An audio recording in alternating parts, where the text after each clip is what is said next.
semuanya, saya Nadia Gloria akan menjelaskan pengertian karir. Karir adalah serangkaian pekerjaan, posisi, atau pengalaman kerja yang diperoleh seseorang sepanjang hidupnya. Karir mencerminkan perkembangan individu dalam dunia kerja, baik dalam suatu bidang maupun lintas bidang, yang mencerminkan pertumbuhan profesional dan pribadi. Selanjutnya adalah sistem karir. Sistem karir adalah mekanisme yang mengatur pengelolaan karir dalam suatu organisasi, termasuk perencanaan, pengembangan, promosi, dan mobilitas karyawan.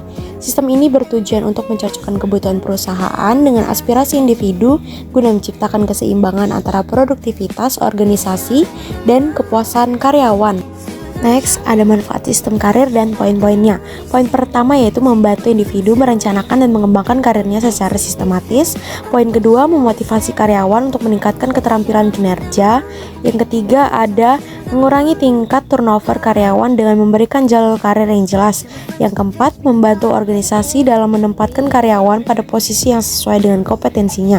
Yang kelima, meningkatkan kepuasan dan loyalitas karyawan terhadap perusahaan. Selanjutnya, pengertian manajemen karir. Manajemen karir adalah proses perencanaan, pembangunan, dan pengolahan karir individu dalam suatu organisasi atau secara mandiri.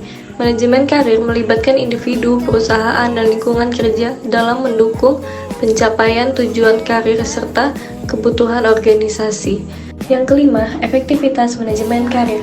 Efektivitas manajemen karir dapat diukur dari beberapa macam aspek seperti yang pertama, kesesuaian antara tujuan individu dan organisasi. Apakah individu merasa karirnya berkembang sejalan dengan kebutuhan perusahaan?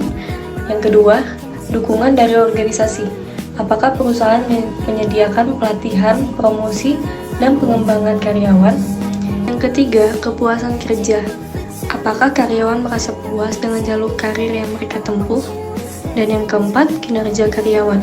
Apakah manajemen karir berkontribusi pada peningkatan produktivitas individu? Selanjutnya, poin kelima, model manajemen karir.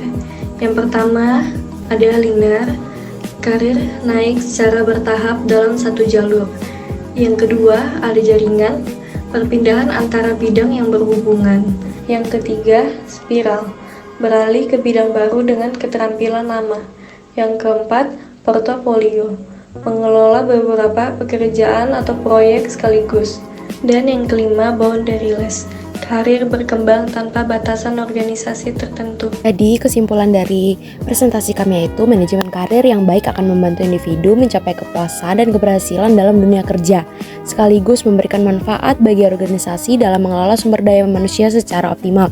Sebelum saya mengakhiri, baiknya saya akan mempantun. Karena dimulai maka juga akan diakhiri. Jika diakhiri tanpa memulai, itu bukan presentasi tapi masalah hati.